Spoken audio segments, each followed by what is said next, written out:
Maria, maravilha, ótimo, muito obrigada por vocês estarem compartilhando o link. Por favor, mandem nos grupos aí do WhatsApp, que eu acho que a gente vai poder aproveitar muito aí o nosso conteúdo de hoje. Legal, sejam muito bem-vindos, bem-vindas quem está aí hoje me acompanhando. É muito bom ver essa turma aí de psicólogos que querem conhecer um pouquinho mais sobre esse tema. Quem também vai assistir depois aqui no YouTube, sejam bem-vindos. Bom, a nossa ideia aqui hoje é fazer uma live de mais ou menos 1 hora de duração, falando sobre as principais questões, principais erros dos documentos psicológicos. Eu vou me apresentar enquanto o pessoal está entrando aí na nossa live. O meu nome é Luciana Salvador, eu sou psicóloga clínica e jurídica, trabalho já há 17 anos como psicóloga e há 10 anos com o trabalho de psicologia jurídica, então eu dou supervisão de elaboração de documentos, dou supervisão de perícias também, de avaliações judiciais. Então, eu tenho atuado já há bastante tempo com isso e tenho acompanhado durante essa minha atuação várias dificuldades, né, que a gente tem ao redigir um documento, a escrever um documento psicológico e vários erros também, que são comuns quando a gente não sabe, né, detalhadamente sobre os documentos. Então, hoje eu vou falar um pouquinho para você sobre isso, sobre esses erros que são mais comuns aí na nossa prática. Tá? Bom, primeira coisa, assim, a gente está fazendo essa live hoje para divulgar um curso que eu já faço há alguns anos, essa é a terceira edição, que é o curso de elaboração e escrita de documentos psicológicos.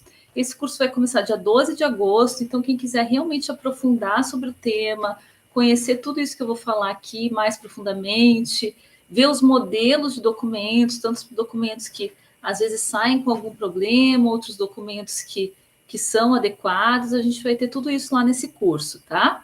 Esse curso começa dia 12 de agosto de 2023, e para quem assistir esse vídeo depois, a gente também vai deixar disponível para venda esse curso depois, futuramente, tá? Bom, mas vamos lá. Primeiro erro que eu quero falar que os psicólogos cometem sobre documentos psicológicos. Não respeitar a resolução principal que a gente tem sobre isso, que é do Conselho de Psicologia. A nossa resolução 06/2019 é do ano de 2019, que explicita, define exatamente como devem ser os documentos psicológicos, o que a gente tem que escrever. O que acontece, gente, é que muitos psicólogos eles não seguem criteriosamente esta resolução. E isso é um problema, tá? Porque toda resolução que a gente tem do Conselho Federal de Psicologia, nós somos obrigados a seguir, né? Se a gente se diz lá, por exemplo, que o laudo precisa ter referências bibliográficas, e agora a resolução fala isso, a gente precisa realmente colocar as referências bibliográficas. Porque se a gente não fizer um dos documentos conforme a resolução, nós podemos sim responder processo ético no Conselho de Psicologia, tá? Então, nós somos obrigados a seguir isso. Essa resolução 06/2019, ela explica todos os tipos de documentos psicológicos. Então, se um paciente te pede lá no consultório, o que você vai escrever? Vai ser um atestado? Vai ser uma declaração? Vai ser um relatório? Lá ela explicita claramente como é cada documento e o que tem que ter em cada documento, tá? No curso a gente vai ver os detalhes sobre cada um, mas para quem não for fazer o curso também é só baixar a resolução e vocês podem acompanhar bem detalhadamente tudo isso. Então, tem vários detalhes lá que a gente precisa dar uma olhada. Então, por exemplo, eu já vi psicólogos serem processados no conselho por não colocarem as referências no laudo, por chamarem um documento que deveria ser um laudo de parecer, por exemplo, né? E o parecer ele é diferente do laudo, ele é bem diferente, o objetivo de cada um desses documentos. Então, esses detalhes a gente precisa estar atento e seguir a resolução, tá? Este é o primeiro erro que eu vejo aí dos profissionais. Um outro erro em relação aos documentos são erros éticos que às vezes a gente comete. Muitas vezes até por desconhecimento mesmo, por ignorância em relação a toda a questão que envolve o documento. Um erro, por exemplo, que às vezes eu já vi acontecer, já vi pessoas serem também processadas no conselho em função disso, é, por exemplo, para quem que você tem que entregar o documento psicológico que você faz, né? Para quem tem que receber de direito este documento. Então, por exemplo, se você faz um documento de uma criança, você está atendendo uma criança no consultório e você faz um documento sobre ela, você vai entregar para quem? Para o pai, para a mãe. E eu já vi vários problemas acontecerem quando o psicólogo entregava só para um dos genitores. Às vezes, esses genitores estão separados, estão em litígio na justiça, briga pela guarda, e aí é um problema porque esse psicólogo não entregou um documento para outro genitor. Então, a gente tem que ter muito cuidado com isso. Para quem é de direito, a gente tem isso lá no nosso código de ética e na resolução também vai falar um pouco sobre isso. Quem deve receber esse documento psicológico? Então, por exemplo, quando é um adulto, a gente vai entregar para o adulto, né? E quando é uma criança, a gente deve entregar para os responsáveis. Mas a gente tem que ficar atento para ver quem são os responsáveis por esta criança, porque a gente precisa entregar para os dois responsáveis, por exemplo, quando são pais, né? E isso, infelizmente, gera aí vários problemas que a gente tem visto, principalmente famílias que estão em separação. Então, esses são alguns erros aí também que eu vejo. Um outro problema, assim, ético, é da questão do sigilo. O que acontece? Quando a gente faz um documento, a gente vai estar expondo algumas coisas sobre a pessoa, né? Sobre a pessoa, sobre o caso, sobre a família, sobre o que for que a gente estiver avaliando aí, tá? É natural, a gente vai ter que expor sobre o caso no nosso documento. Mas o nosso código de ética e a resolução também falam que a gente deve expor o mínimo possível, né, no nosso documento. Então, a gente não deve fazer um documento com muitos detalhes sobre a vida das pessoas. A gente deve se atentar ao objetivo do nosso documento. Então, por isso, cuidado assim com documentos que acabam ficando muito extensos, muito longos, porque às vezes a gente vai estar falando coisas que nem precisaria, que não deveria, que às vezes vai estar expondo a vida, né, da pessoa. Então, por exemplo, se eu estou fazendo uma avaliação sobre uma questão de guarda, será que eu preciso colocar muitos detalhes sobre a vida pessoal da mãe, sobre a história de vida dela anterior, sobre a infância dela? Se eu estou fazendo uma avaliação sobre a guarda da criança?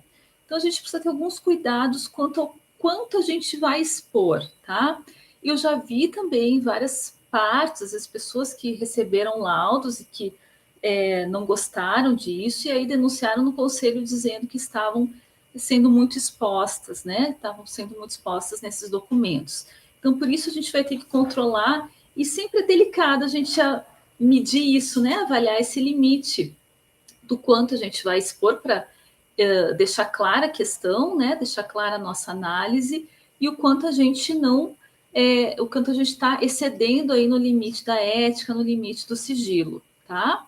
Gente, quem estiver por aí, quiser comentando também, quiser fazer perguntas, fiquem bem à vontade para trazer dúvidas, trazer questões que vocês tenham, que a ideia é a gente poder aí trocar informações também, tá? Aqui no chat, vocês podem comentar, e se puderem também passando o link aí para o pessoal, um novo link, agradeço, que acho que vai ser bem bom. Mas qualquer coisa, vocês podem comentando aí, tá?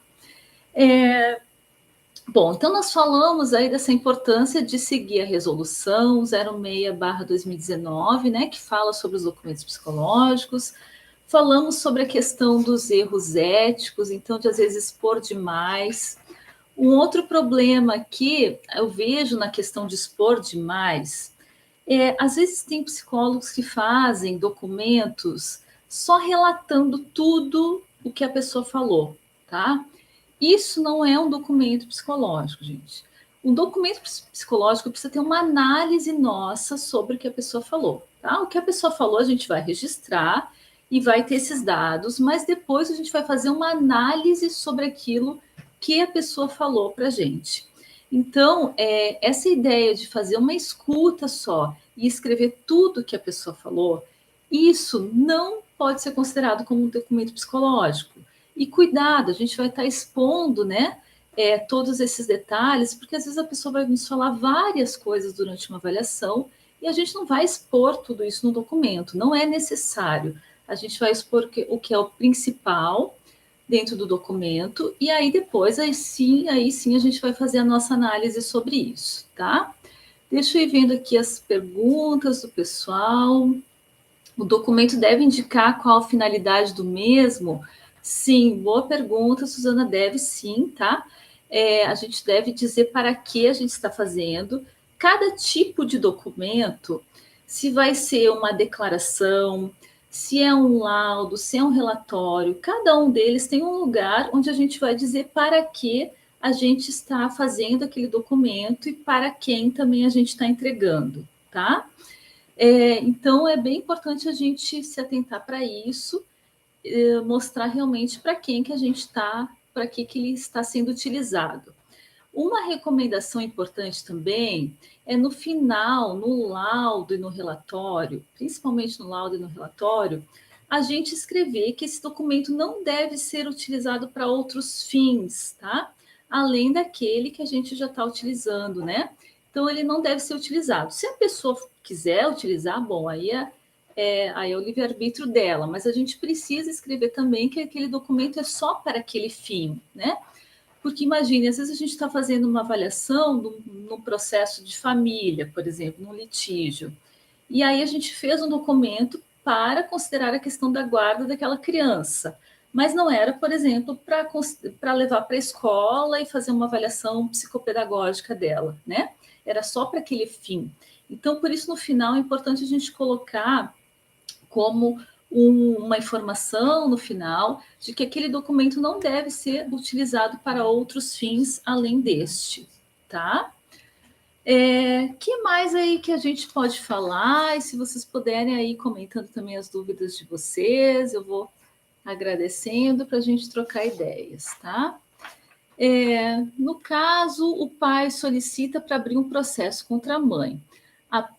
A mãe tem direito ao documento, mas o pai não quer o documento. Bom, o que é bem importante? Principalmente, a gente tem tido uma procura muito grande de casos que estão com processo, com ação judicial no consultório, tá?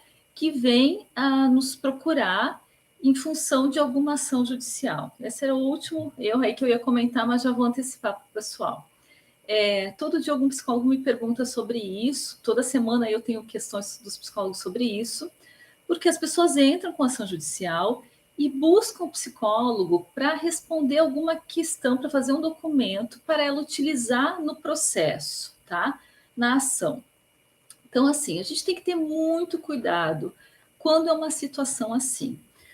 Por quê, gente? Geralmente, quando é uma ação judicial que envolve pai e mãe, por exemplo, a gente vai ter duas partes nessa ação judicial, né? Então, a gente vai ter, por exemplo, pai contra mãe. Imaginemos que elas duas estão pleiteando aí a guarda da criança, tá? Então, a gente vai ter essas duas pessoas e uma delas vai querer que você faça uma avaliação dizendo que o outro não é um bom pai, um genitor adequado, tá? É muito delicado a gente fazer uma avaliação sobre alguém que a gente não conhece, que a gente não atendeu. Então, a gente pode fazer um atendimento psicoterápico, até fazer alguma avaliação específica para criança, com a criança, mas a gente não pode falar sobre o genitor que a gente não atendeu. Então, eu tenho visto vários relatórios aí, laudos nesse sentido. Isso é um problema seríssimo, um problema ético, grave.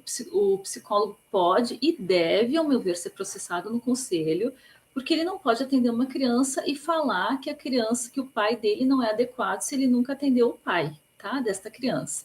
Então é bem delicado quando nos procuram para a gente fazer um documento para uma ação judicial.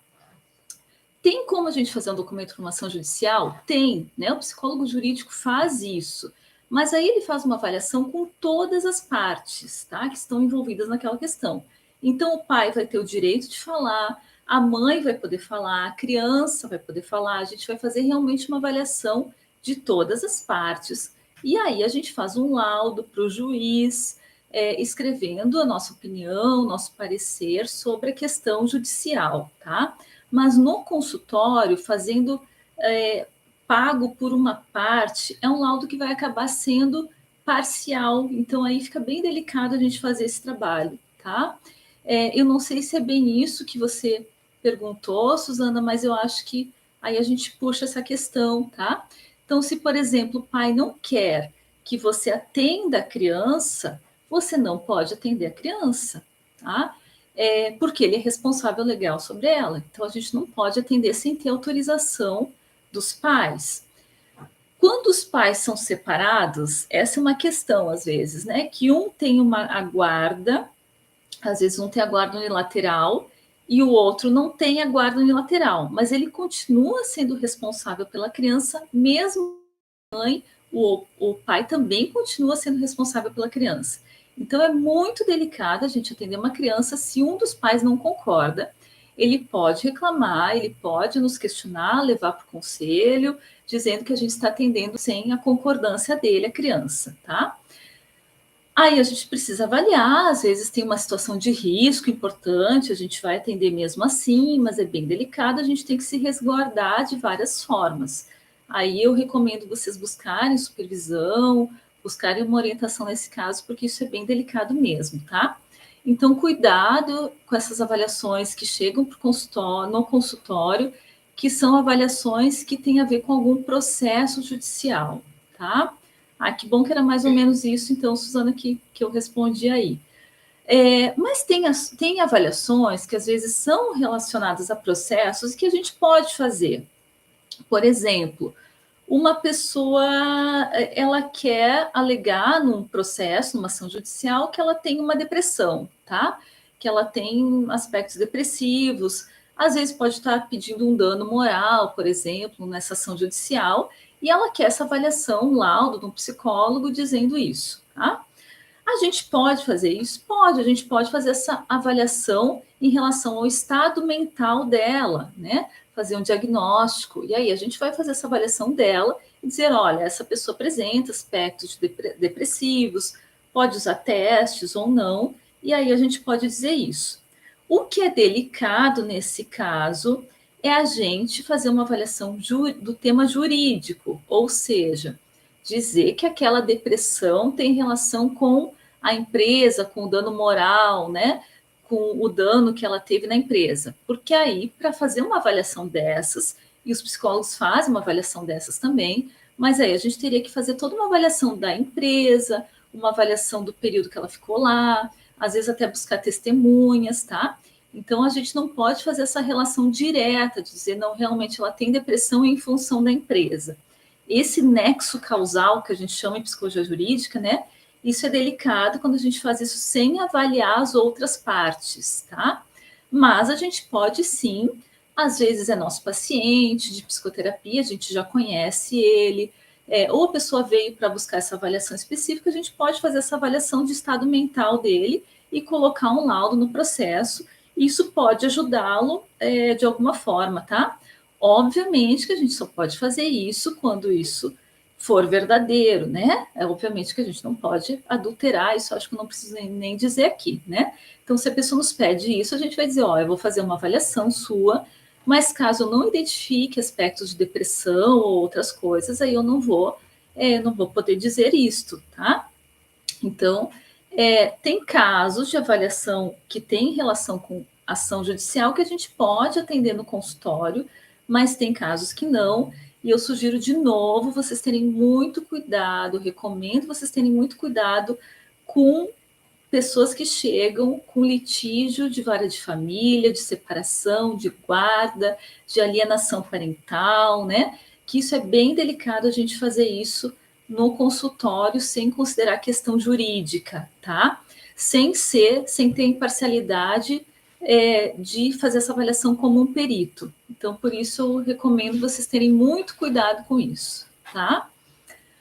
Deixa eu dar uma olhadinha aqui nas perguntas. Quem estiver por aqui, quiser ir dando um oi para a gente saber quem está e quiserem também perguntar, é legal que isso vai ajudando bastante. A criança e a mãe, durante 4 anos, teve medida protetiva. E hoje a juíza pede visita do pai com atendimento psicológico e um documento. Ana Maria, eu não sei se eu entendi aqui a questão. ela teve medida protetiva, hoje a juíza possivelmente está dando visita, está pedindo essa reaproximação do pai com a criança, talvez uma visita monitorada, e aí pedindo para a psicóloga encaminhar o documento. Bom, eu teria que saber mais sobre os detalhes desse caso, tá? Para poder orientar vocês. Teria que saber se é um caso que está dentro da rede, se é no CREAS, ou se está dentro do judiciário, ou se é no consultório mesmo, que a juíza pediu algum documento. Mas é uma questão importante aqui que a Ana Maria está trazendo, quando um juiz nos pede um documento sobre algum paciente, né? Por exemplo, ou quando a gente é chamado para ser testemunha em audiência sobre algum paciente. Isso é bem delicado também. Às vezes a pessoa, Ana, quando o juiz está chamando, talvez, para mandar o documento. Eu tenho a impressão que deve ser no consultório mesmo, né? Então, o que acontece, gente? É bem delicada essa situação, porque a gente não... no judiciário, tá. Então, no judiciário, você vai fazer realmente a visita monitorada, né? E vai fazer todo esse trabalho aí. E aí, depois você vai fazer um relatório, tá? Não é exatamente um laudo, porque vai ser um relatório falando desse processo das visitas. Pelo que eu estou imaginando, deve ser mais ou menos por aí, tá? Se eu puder esclarecer melhor a dúvida, aí você pode perguntar, tá? Agora, em caso, gente, que o juiz nos pede para ser testemunha, nem tem a ver muito com documento psicológico aqui, mas eu sei que muita gente tem dúvida sobre isso, tá? É bem delicado isso, a gente quebrar o sigilo profissional da clínica como testemunha. Nem sempre, somente porque o juiz está nos pedindo, a gente é obrigado, tá? A quebrar o sigilo profissional. Mesmo quando o juiz está nos intimando para ir para uma audiência para falar sobre o caso do paciente.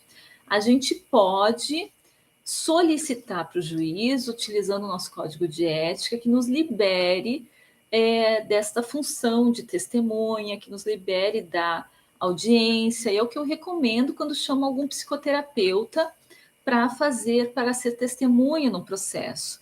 Por quê? Porque é muito delicado, gente, a gente falar numa audiência sobre o caso que a gente está atendendo no consultório, seja uma criança, seja um adulto, né? A gente vai estar expondo algumas coisas da vida da pessoa que não é adequado a gente fazer isso no judiciário, que pode ser usado contra a pessoa, né? Então, isso é muito delicado. Eu recomendo sempre que a gente tente explicar para o juiz formalmente, por escrito, que você faz um trabalho de psicoterapeuta, que o objetivo não é essa avaliação judicial, que não tem a ver com a ação, e que as informações então, que você tem para prestar não são importantes para a ação, enfim, né? E que a gente estaria infringindo o código de ética. O juiz pode aceitar ou não, tá? Às vezes, se o juiz não aceita, a gente tem que dar um jeito, tem que ir mesmo, né? E tentar falar o mínimo possível, né? Nessas situações. Mas eu sempre recomendo a gente tentar, tá? Tem vários juízes que, cada vez os juízes estão mais abertos, entendendo esse processo todo.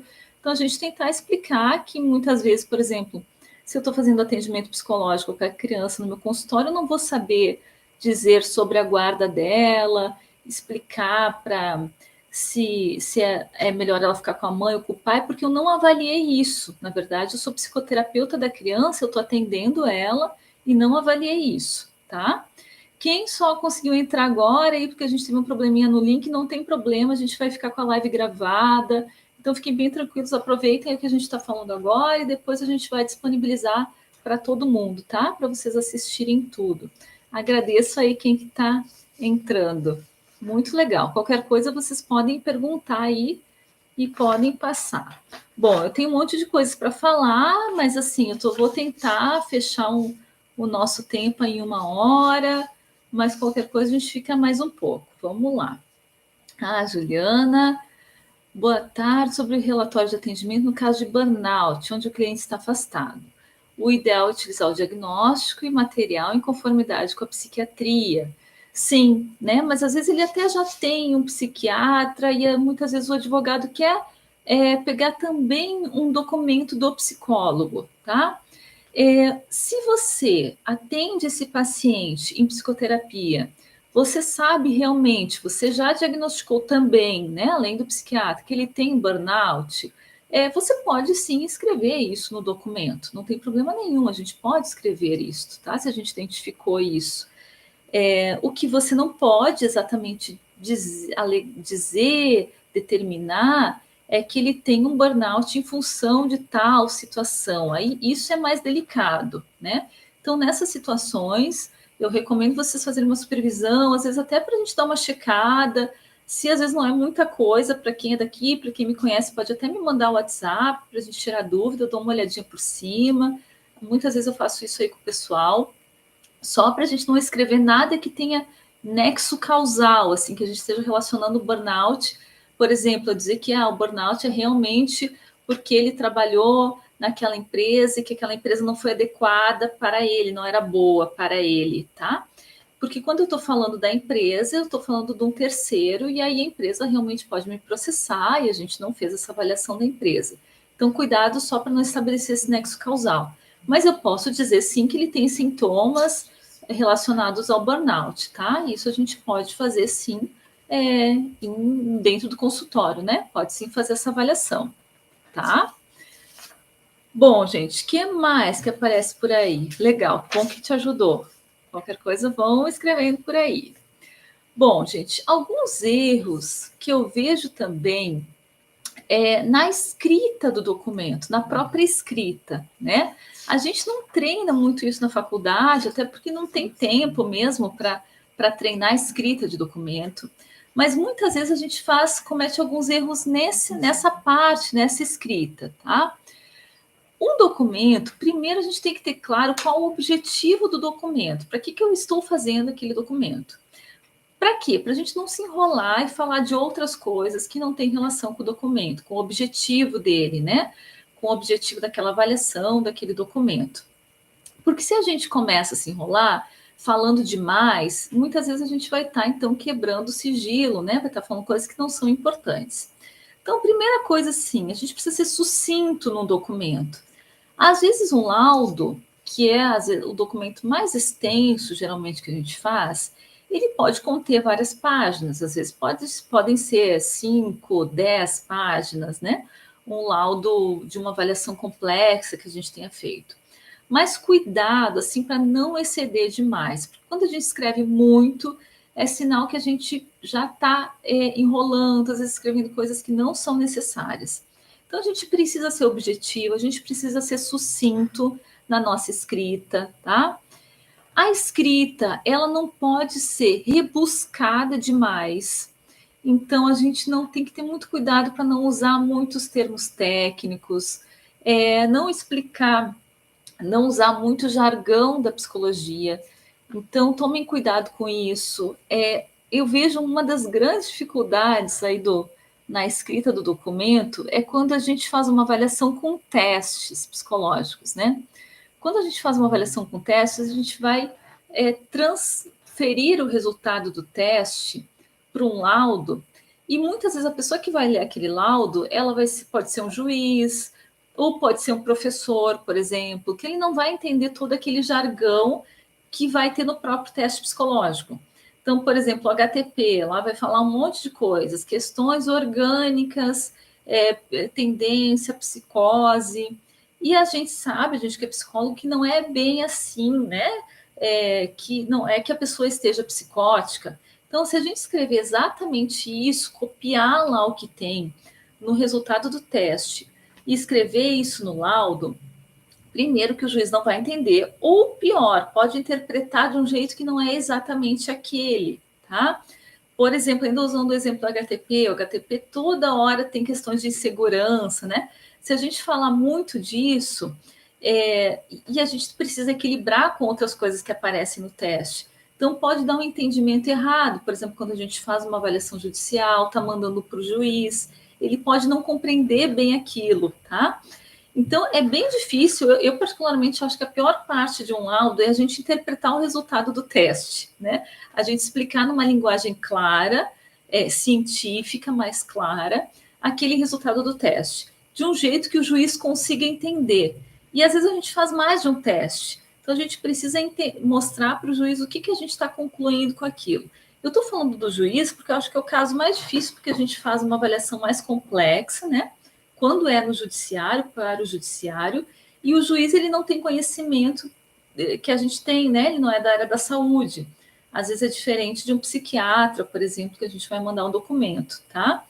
Então, cuidado assim ao transferir simplesmente o resultado do teste, a interpretação que tem lá no teste que a gente está fazendo. Então, lá o CATI, por exemplo, se a gente só transferir e não interpretar, não dá um entendimento mais acessível para a pessoa que está lendo o laudo, a pessoa pode não entender, tá? Ah, que legal que estão me elogiando aqui, que eu transmito paz, que maravilha com esse tema tão difícil, né? Tão pesadinho. Muito bom, obrigada, fiquei bem feliz.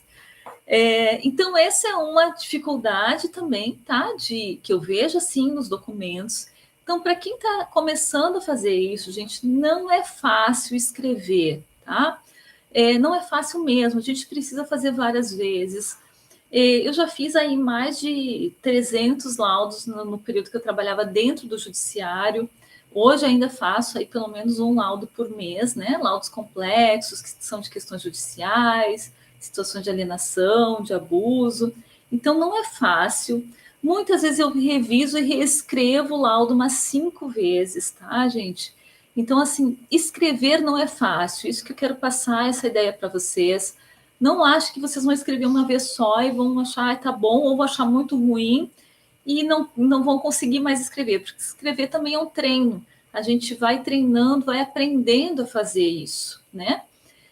Então, a interpretação dos testes também é muito importante a gente aprender a fazer isso de um jeito claro e que ajude principalmente no objetivo da avaliação, né? Então, a gente precisa focar no objetivo da avaliação, tá?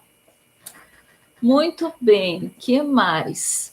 Então, a escrita ela não pode ser muito rebuscada, muito jargão psicológico, tá? Então, se a gente escrever, por exemplo, cuidado, né? Principalmente quem usa muito psicanálise, a pessoa tem um problema no inconsciente.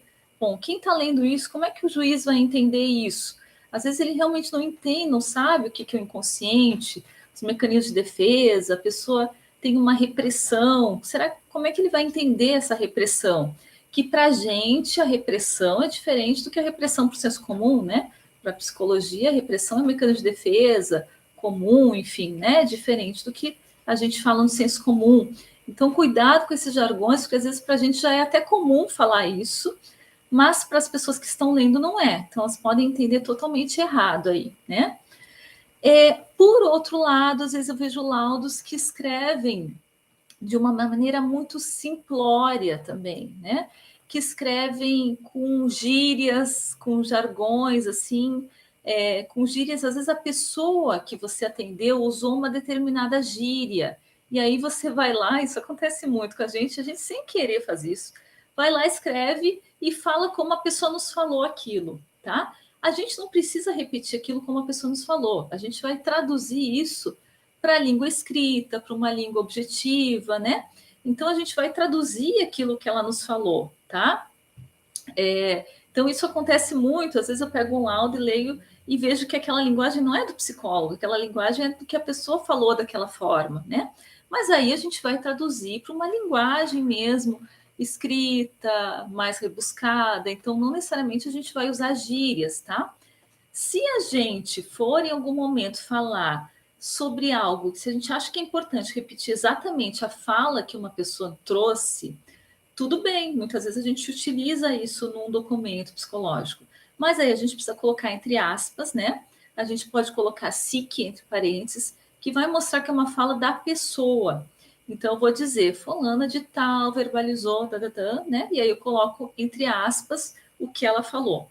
Então, eu deixo claro que esta fala é da pessoa. Cuidado com isso, tá? A gente deve usar isso em casos de exceção.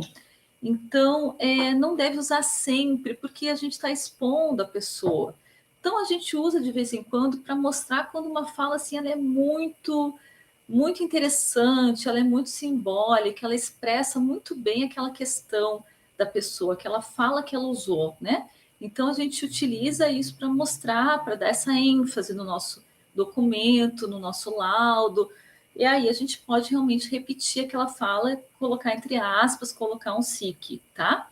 Mas, de novo, cuidado com isso para não ficar usando isso demais. Eu já vi também documentos que usam isso demais e aí fica um monte de recorte de falas da pessoa, tá?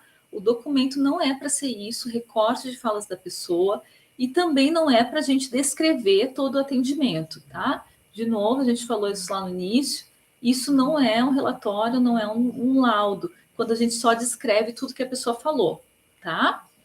Deixa eu tomar uma aguinha, enquanto isso estou lendo aqui o que a Ana escreveu. Trabalhei com violência sexual.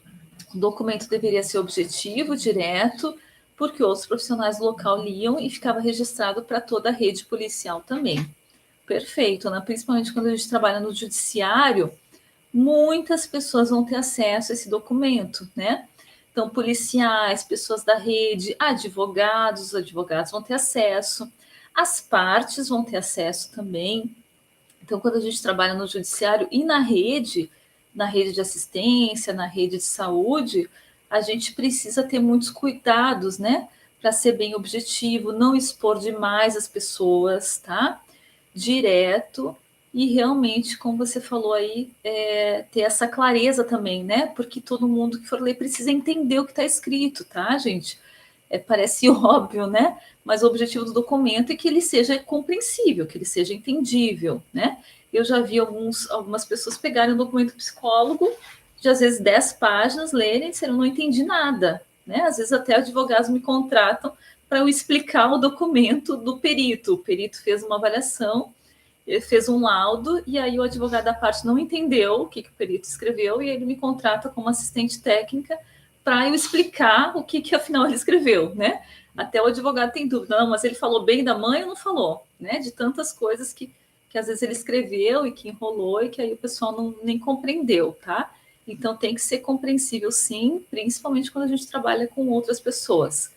Claro, às vezes assim, você vai escrever para um psiquiatra, você pode usar jargão mais psiquiátrico, mais psicológico, né? Dependendo, nem sempre que tem jargões que são bem da psicologia, que nem os médicos entendem, né, gente?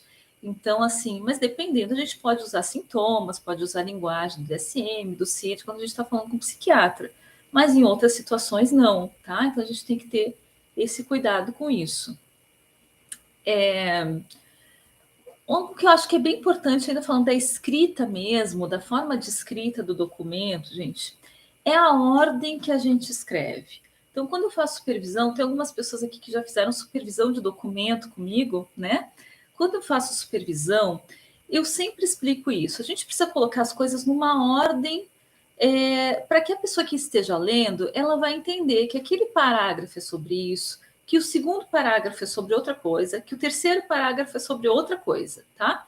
Então, eu vou falar o A aqui, o B aqui e o C aqui. Parece simples, mas na hora de escrever, às vezes a gente enrola tudo, né? Às vezes a gente vai escrever, o psicólogo escreve conforme o que foi aparecendo nos atendimentos. E aí fica uma confusão, porque na verdade a pessoa não entende o que está acontecendo. A gente precisa juntar todos aqueles dados dos atendimentos e aí depois fazer um desenho e pensar, bom, ok, desses dados todos, o que eu preciso colocar no meu laudo? E aí, desses dados, eu vou separar então por partes. Bom, vamos imaginar, preciso descrever então um pouco do contexto social da pessoa, se ela trabalha, se ela estuda, se ela como é que ela vive, né? Com quem que ela vive, com quem que ela mora. Então, no primeiro parágrafo, eu vou escrever só sobre isso. Aí, eu quero depois escrever como ela se mostrou na avaliação, a dinâmica psicológica dela. Eu vou escrever um outro parágrafo sobre isso.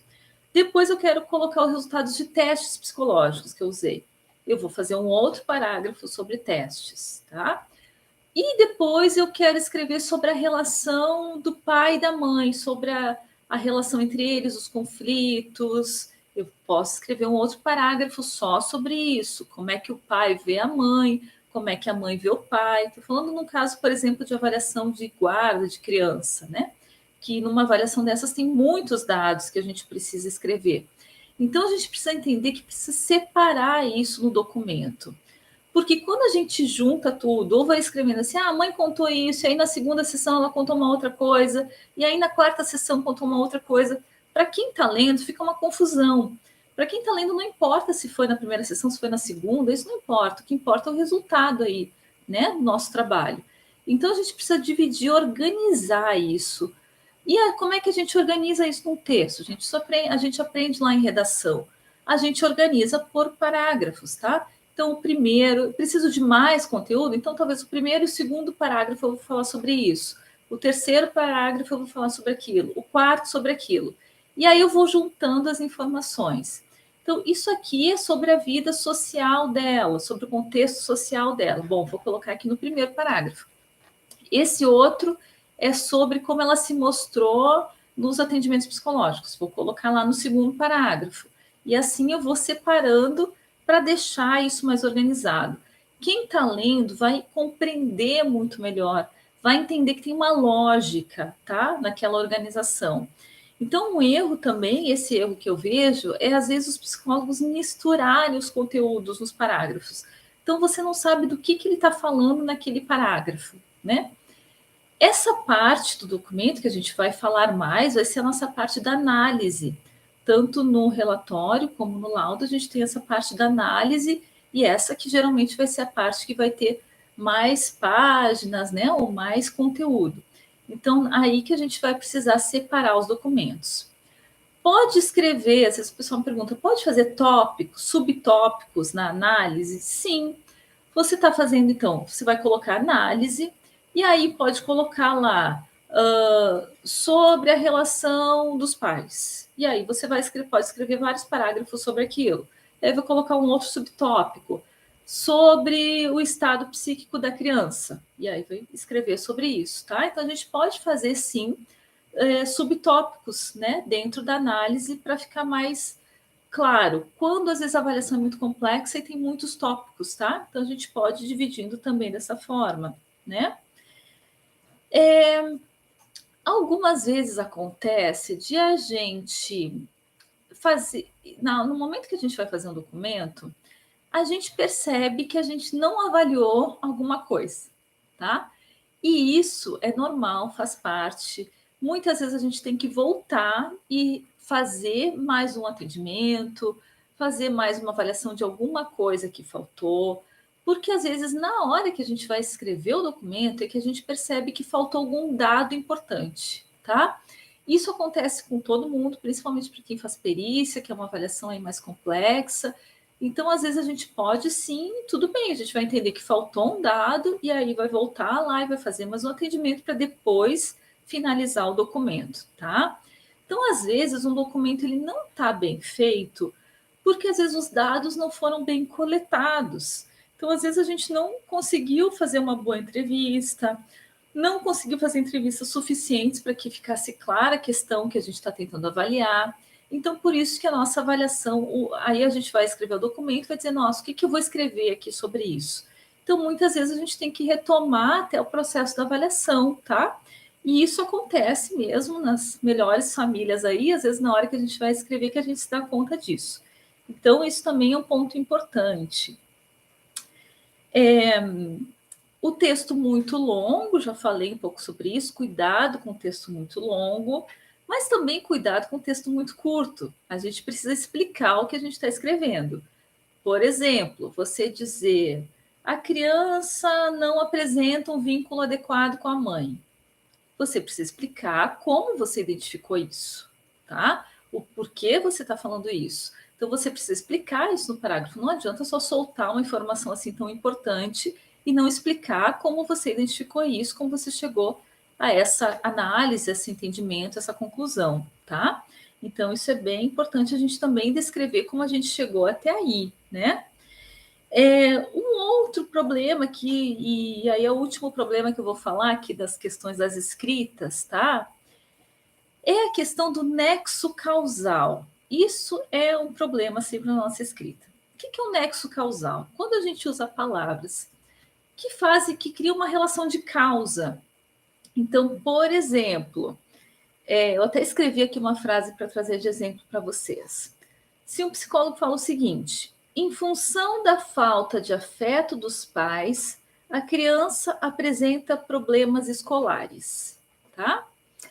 Se ela escreve esta frase dessa forma, ela está fazendo um nexo causal. Ela está dizendo que a criança está com problemas escolares, problemas de aprendizagem, em função da falta do afeto dos pais, ok?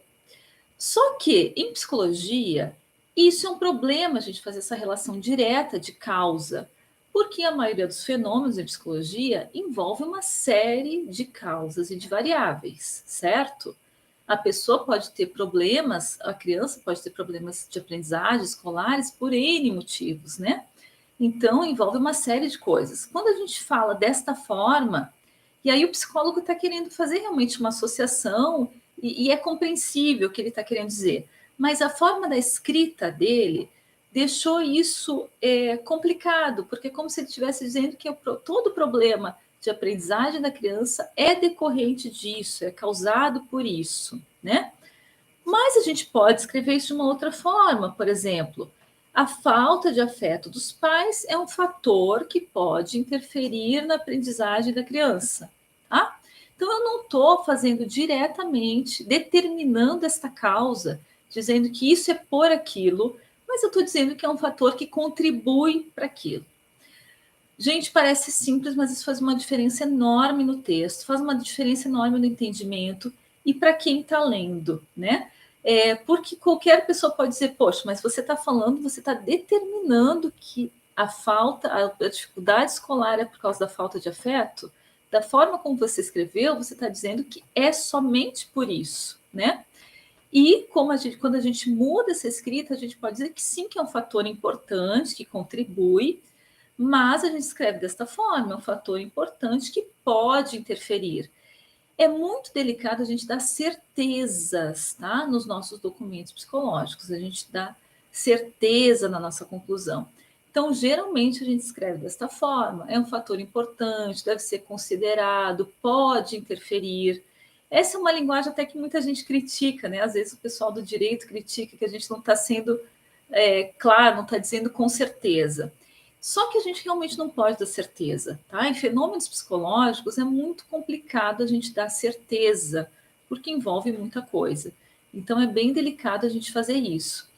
E esse também é um erro de escrita, as pessoas usarem palavras muito deterministas, como, por exemplo, certamente é isso, sempre é assim, né? Nada, nunca, tá? Então, se essas palavras estiverem nos documentos de vocês, às vezes é até bom a gente fazer uma localização ali, se tiver um nunca, sempre, certamente, com certeza, cuidado com isso, tá? Porque isso dá realmente uma ideia para o laudo de que a gente está determinando alguma coisa. E isso é bem delicado. No geral, a gente não consegue dar essa certeza, tá? Dentro de um laudo. Então, por isso que a gente usa uma linguagem, a gente vai falar sim sobre as coisas, é importante a gente falar o que a gente está avaliando, mas a gente precisa ter cuidado para que essa linguagem não fique tão determinista, tá? Ah, legal, Ana, obrigada pelo feedback aí que você está me dando. Muito bom. Gente, assim, a gente está quase acabando aqui a live. Se alguém quiser fazer mais alguma pergunta, pode ser descrito como observo. Essa também é uma questão interessante. Geralmente a gente usa a linguagem na terceira pessoa, né? Dentro de um laudo, que é aquela língua escrita, da língua culta mesmo, né? Da escrita. Então, por exemplo, observa-se que, tá? Então a gente usa desta forma e não observo, porque aí parece que o observo é em primeira pessoa, tá? Então isso é bem legal a gente ter esse cuidado. Observa-se que, entende-se que, tá? Esse tipo de palavra que a gente utiliza, né? Uma coisa que eu nem tinha anotado aqui para falar, mas agora eu pensei nisso, tem tanta coisa aí que tem para falar, né? Mas mais uma coisa que eu acho que é interessante, que às vezes eu vejo de erros no laudo, principalmente no laudo em relatório, na conclusão, tá? O que a gente escreve na conclusão? Essa é uma dúvida que os supervisionantes também me trazem. Tá, escrevi, fiz toda a análise e tal. E o que eu coloco, afinal, na conclusão? Tá? A conclusão, gente, ela é basicamente um resumo do que você escreveu antes. Então, você não deve trazer informações novas na conclusão do laudo, do relatório, tá? E aí, às vezes, eu leio aí um laudo inteirinho, tá tudo direitinho, e na conclusão a pessoa traz uma outra informação que ela não falou em momento nenhum lá na análise. Não pode isso. Isso tem que ser, se é importante essa informação, ela tem que ser falada lá no início na análise, tá? Então, tem que ser descrita na análise. Então, na conclusão, a gente vai juntar, basicamente, vai fazer um resumo do que a gente fez na análise. Lembrem disso, tá? A conclusão vai ser um resumo. Então, a gente vai fazer uma compilação. Se foi um laudo muito extenso, sei lá, se foram 10 páginas, a gente vai fazer lá uma conclusão de meia página, 4 parágrafos. Cada parágrafo vai explicar mais ou menos o que a gente trouxe em cada parte do laudo, tá? Se for um laudo mais curtinho, se foram 2 páginas, a gente vai fazer aí a nossa conclusão, às vezes em um parágrafo, tá? A conclusão não é para ser extensa. E é um resumo do que a gente escreveu. Então, não deve ter informações novas na conclusão, porque senão fica totalmente confuso. A pessoa leu lá toda a análise, a pessoa explicou aquilo, e no final surge uma coisa diferente, nova. Não pode ter informação nova, tá? Ana, que legal, você mora em Salvador, muito bom. E trabalha com MDR, TCC, MDR também é a minha abordagem clínica, né? Eu dou aula aqui também disso. Que legal, um prazer ter você aqui com a gente. Isso é muito legal das lives, né? Que a gente vai conhecendo outras pessoas que às vezes estão em contato aqui, o pessoal que vê os meus vídeos no YouTube. Gente, assim, a ideia era ser realmente uma live breve. Quem quiser fazer o meu curso, modéstia à parte, o curso está bem legal, porque eu aprofundo muito.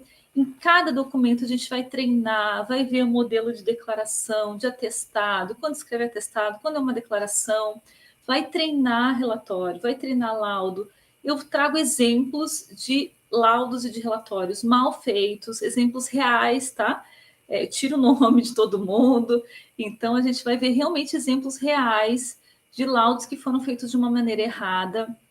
Então, o curso está bem legal e para quem quiser, são 3 sábados pela manhã. E aí a gente vai ter, e depois vai ter 2 dias só de supervisão para quem está inscrito no curso, tá? Para os alunos do curso, que aí vai ser online também, mas não vai ser gravado, só supervisão para a gente discutir os documentos de vocês. E é muito legal quando a gente faz juntos o documento, tá? O curso começa dia 12 de agosto agora, das 8h30 a 1, né? Às 8h30 até 1 da tarde, tá? A gente vai ter 3 sábados no horário do Brasil. Aí, a gente vai ter 3 sábados, dia 12, depois o sábado seguinte, depois a gente pula um e vai para setembro. São 3 manhãs, esse curso vai ficar gravado, então, se alguém não puder participar de um encontro, não tem problema, porque depois vai ter a gravação do curso. E quem puder participar de todos também vai ter a gravação, vocês vão ter 1 ano de gravação. Tem gente que já está inscrito, que já fez comigo esse curso e está fazendo de novo, está reciclando, para ter a gravação, porque depois a gente fica com dúvida, né? Então, daqui a 1 ano eu vou precisar fazer um relatório, um atestado, não lembro mais como é que é o relatório, então eu vou lá assistir as gravações. E aí, dessa vez, a gente vai fazer realmente gravado e vai deixar aí por 1 ano, tá? O curso, então, é dia 12 que começa, 12 de agosto, né? É isso, sábado que vem. Uhum. É o final de semana do Dia dos Pais. Puxa, boa lembrança. Mas sábado de manhã, eu nem lembrava disso. Pois é, meu pai já foi há um tempo, aí eu não lembrava disso.